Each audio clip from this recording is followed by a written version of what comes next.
Magandang hapon sa inyo mga truckers. Nandito ulit tayo sa Valenzuela Vlog dito sa Malinta.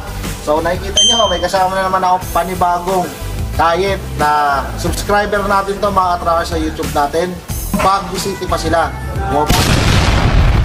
Alas 10 kanina umaga sila tumawag kay boss. And then nagpa-schedule. So bumiyaya agad sila mula kanina ala umaga alas 10. 3 oras ng biyahe sir. Hirap na kayo biyahe mga Baguio hanggang dito sa Valenzuela. So eto na, naghanap sila ng unit, naghanap sila nung kung ano gusto nilang unit. At ito, nasa likod nila, nakikita niyo mga truckers. Ayan, Isuzu Forward Max. Nakikita nyo, reefer van siya. Pero mga truckers, may twist tong unit na to. Bakit may twist? Kasi change body natin to. Ang kailangan nila sir is aluminum close band. So, meron tayo available na body dyan. So, lilipat lang natin dito. Fully recon natin yan, papagandahin natin yan. So, Etong reefer van na to, magiging close band na yan. So, ang makina na ito, 6HK1 mga ka-trackers. And then, 8 stud, 3 wipers. So, ito mga trackers, makikita nyo sa video, sunod-sunod yung mga pull out natin na 8 stud, di ba? So, benta yung 8 stud talaga natin. And then, nakalagay sa number na yan kung kailangan nyo ng unit na yan. So, unahan lang talaga dito. So, ito sila sir, papakilala ko sila sa inyo mga ka-trackers. Ang maswerteng naka-purchase nitong unit na to. Sir, City Baliton po, from Baguio City. Sir, anong business pa nila, sir? RTW. RTW dyan. Alam niyo naman, pag sinabing RTW, pag galing pag Baguio, number 1 yan, di ba? At mga kasama niya. Sir, pakilala kayo, sir. Ako nga pala si Heron. Ayan. Manuel. Extra. Ayan, yung mga ibigan ni sir, kasama nila dito, tumingin ng unit at approve naman sa kanila, sa panlasa nila, kung ano yung hinahanap nila. Kaya, ilang mga truckers, abangan nyo pag pull out netong unit na to. So ayun yung kabang-abang sa atin eh. From as is na unit hanggang sa pinapuli recon natin, kapag pull out natin, makikita nyo kung anong kinaibahan. Tapos. Sir, ano bang masasabi nyo sir doon sa unit na ano nakiwan nyo? Napakaganda sir. At sariwa pa. At baka kayo ng susunod na makakuha ng bagong truck. Tama. So si sir, viewers natin yan, nanonood sila sa channel natin. So, kabisado na nila sir, yung mga tagline natin dyan. So, na-magnet ba kayo sir?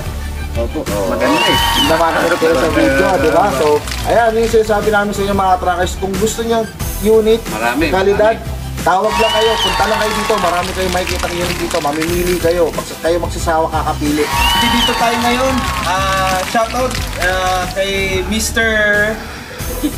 Kit Balisong. Balisong. Ito na kandang mga kasama, mga kamag-anak. Kita nyo naman, mga kainuman nyo, mga katracker. So kayo mga manonood, itong kainuman nyo nandito na sa Maynila. So bumiyahe sila kayo ng umaga, kaninang umaga lang sila tumawag. Hindi ko akalain dahil sabi ko nga kay sir, kung aabot ka. Pero wala pang alas 3 sa pinagkasunduan naming oras. Alas 2, mga 1:30 yata, alas 2, andito na sila. Kita nyo mga katracker, sobrang dito talaga sila sir. From Baguio to Manila, Valenzuela, andito na sila para tignan lang yung napakagandang unit. And then, nagpapasalamat ako dito kila sir, talagang sa sobrang bilis nila, nagkukwento kami kanina, talagang hinataw nila ang Cannon Road mga katracker. Dumaan pa sila sa ilog para nang makapunta sa atin mga katracker.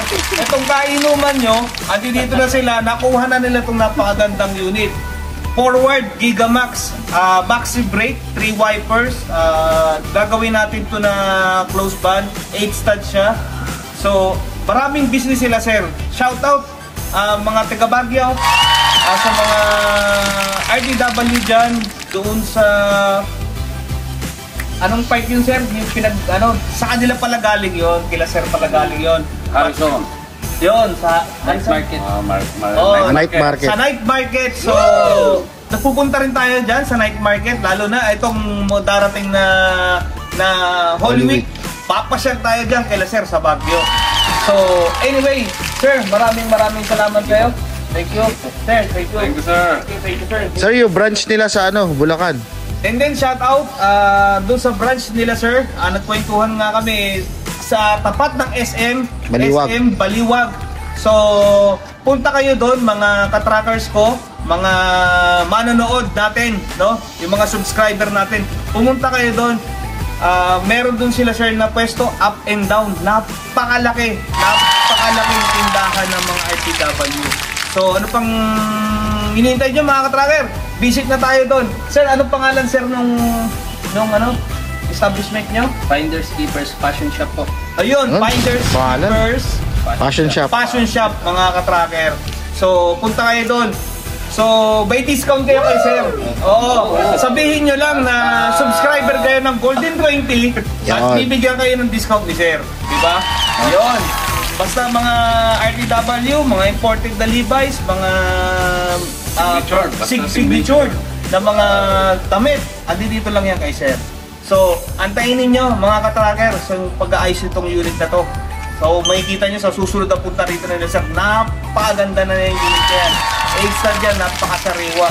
Gagawin natin to brand new, diba? Tatransform natin to mga brand new, mga katracker. So, tutulungan natin sila sa mga kung ano man yung ano nila na gusto gawin ni sir dito sa nagpapatulong kasi si sir.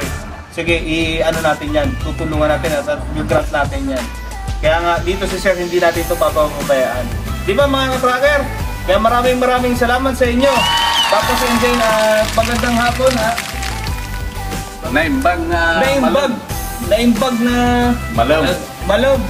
Kayong taga Bagyo. Kayo mga taga Bagyo. Viewers nga taga Bagyo. Mga viewers natin dyan. Maraming salamat sa mga viewers natin from Bagyo. Shoutout sa inyo at magpalamig kayo lagi dyan. Sabi nga nila, malamig daw talaga dyan lagi. Binama na sila boss, mga taga Baguio, bumaba na dito sa Valenzuela. Yung mga taga Bagyo, shoutout dyan. Yung mga buyer natin, yung talagang mga bumibili sa atin ng dump truck. Shoutout sa inyo, kamusta na kayo, yung mga unit na nabili nyo. Maraming salamat sa lahat ng taga Bagyo. Mga idol ko dyan, thank you. Salamat, God bless you all.